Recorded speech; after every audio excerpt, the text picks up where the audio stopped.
Media ప్రతినిధుల విషయంలో జరిగినటువంటి మొత్తం వివాదం ఏదైతుందో ఆ వివాదానికి సంబంధించి కూడా ఇప్పుడు న్యాయం చేయాలి, మోహన్ బాబును వెంటనే అరెస్ట్ చేయాలి, పద్మశ్రీ ఏదైతే ఇచ్చారో ఇచ్చినటువంటి పద్మశ్రీ వెంటనే ఇంటికి తీసుకోవాలంటూ కూడా జర్నలిస్టులందరూ కూడా ఇక్కడ పూర్తి స్థాయిలో ప్రొటెస్ట్ చేయడం జరుగుతుంది.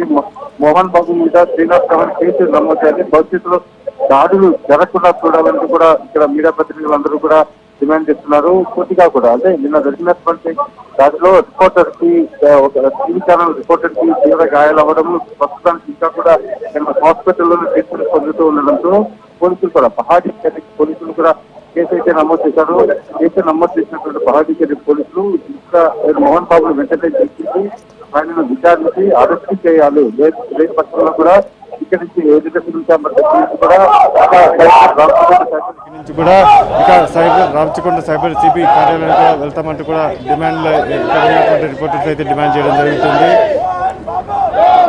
అయితే ప్రధానంగా కూడా ఒకటి ఏదైతే నిన్న జల్పల్లి ఫామ్ హౌస్ ఉందో మోహన్ బాబుకి సంబంధించినటువంటి జల్పల్లి ఫామ్ హౌస్ ఏదైతే ఉందో ఆ జల్పల్లి ఫామ్ హౌస్ దగ్గరికి మనోజ్ రావడము, మనోజ్ వచ్చిన తర్వాత లోపల ఉన్నటువంటి మోహన్ బాబు ఒకసారిగా బయటకు వచ్చేసి అక్కడే కవర్ చేస్తున్నటువంటి మీడియా ప్రతినిధుల విషయంలో అత్యంత దారుణంగా కూడా అంటే ఒక రిపోర్టర్ మీద శారీరకంగా అతను పూర్తి స్థాయిలో కూడా తీవ్ర గాయాలు అయ్యే విధంగా దాడి చేశారు. అండ్ మోర్ ఓవర్ అక్కడే ఉన్నటువంటి కెమెరామెన్ల మీద కూడా దాడి చేశారు. రైట్ ఇక్కడికి వచ్చినటువంటి రిపోర్టర్లందరూ కూడా పూర్తిగా కూడా భవిష్యత్తులో ఇక మోహన్ బాబు ఇటువంటి దాడులు జరగకుండా ఉండేందుకు కావాల్సినటువంటి చర్యలు చేపట్టాలి, అతన్ని నటుడివా లేకపోతే నువ్వు రౌడీవా అంటూ కూడా ఇక్కడ ఉన్నటువంటి మీడియా ప్రతినిధులందరూ కూడా ప్రతిష్ట అయితే మొదలుపెట్టారు. అండ్ మోర్ ఓవర్ ఇక్కడ ఒకటి మీడియాపై జరుగుతున్నటువంటి దాడులు ఏవైతే ఉన్నాయో అంటే ఒక న్యూస్ కవర్ చేయడానికి వెళ్ళినప్పుడు అక్కడ ఈ మొత్తం వ్యవహారానికి సంబంధించి ఏదైనా ఇబ్బంది ఉంటే అక్కడ వాళ్ళు చెప్పాలి, కానీ అలా కాకుండా ఇలా రిపోర్టింగ్ ఆన్ డ్యూటీలో వచ్చినటువంటి రిపోర్టర్ మీద దాడి చేయడం అనేది కరెక్ట్ కాదు అనేది వీళ్ళు చెప్పడం జరుగుతుంది. చూడవచ్చు పూర్తిగా కూడా ప్రొటెస్ట్ అనేది మనం చూస్తున్నాము. మధు అయితే ఇప్పటి వరకు కూడా మంచు ఫ్యామిలీ మ్యాటర్ ఏదైతే ఇష్యూ ఏదైతే ఉందో అది ఆస్తి వివాదాల్లోనే లేదా విద్యానికేతన్ గురించి ప్రశ్నించినందుకు మాత్రమే ఇలా గొడవలు మొదలైనట్లు భావించాము. కానీ నిన్న చూసుకున్నట్లయితే పని మనిషి మాటల్లో మనకు స్పష్టంగా తెలుస్తుంది ఏంటంటే భూమా మౌనికని పెళ్లి చేసుకోవడం మోహన్ బాబుకు ఏ మాత్రం కూడా ఇష్టం లేదంటూ కూడా ఆమె చెప్పడం జరిగింది. ఇంతకు ముందు కూడా మంచు మనోజ్ కూడా ప్రెస్ మీట్ లో కూడా అతను తెలపడం జరిగింది, ఆస్తి కోసం కాదు తన భార్య పిల్లల కోసం పోరాటం చేస్తున్నాను అంటూ కూడా ఆయన స్పష్టం చేయడం జరిగింది. మరి ఈ నేపథ్యంలో నిన్న పని మనిషి ఏవైతే మాటలు మాట్లాడిందో, ఏదైతే వీడియో పని మనిషిది బయటకు వచ్చిందో అది వాస్తవాలుగానే భావించవచ్చా?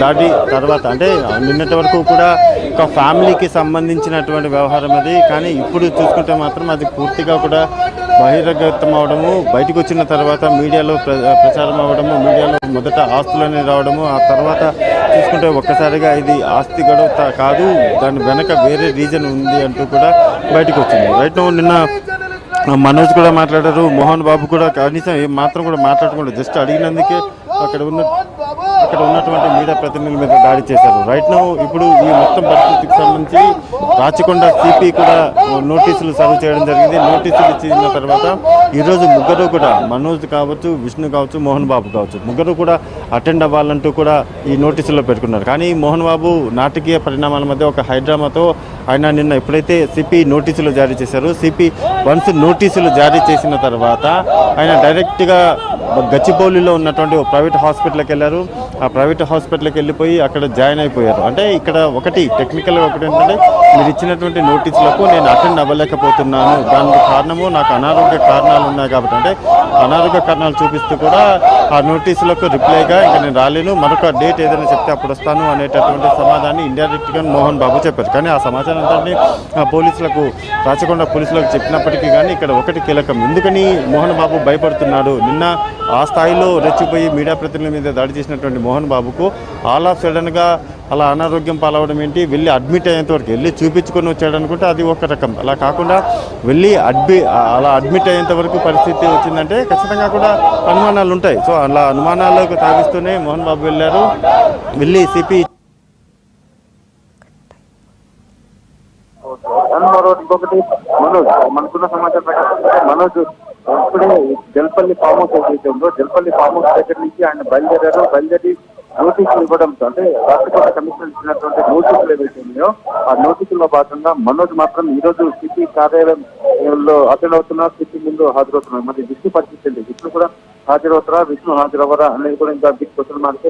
కూడా మనోజ్ ఒకరు మాత్రం అటెండ్ అవుతున్నారు. మిగిలినటువంటి ఇద్దరు ఎవరైతే ఉన్నారో అంటే మోహన్ బాబు కావచ్చు, విష్ణు కావచ్చు, వాళ్ళిద్దరిలో మోహన్ బాబు ఆల్రెడీ హాస్పిటల్లో జాయిన్ అయ్యారు. ఇంకా విష్ణు పరిస్థితి ఏంటి, విష్ణు అటెండ్ అవ్వబోతున్నారా లేదా అనేది మాత్రం చూడాలి. రైట్ ఇక్కడ ఫిలిం ఛాంబర్ ఏదైతే ఉందో ఫిలిం నగర్ లో ఉన్నటువంటి ఫిలిం ఛాంబర్ దగ్గర మాత్రము పూర్తిగా కూడా ప్రొటెస్ట్ కొనసాగుతుంది. మీడియా వెంటనే కూడా మీడియాపై జరిగినటువంటి దాడి ఏదైతుందో ఆ దాడికి సంబంధించి మోహన్ బాబు మీద 307 కేసు నమోదు చేయాలి, భవిష్యత్తులో దాడులు జరగకుండా ఖచ్చితంగా కూడా కఠిన చర్యలు ఉండాలని చెప్పారు.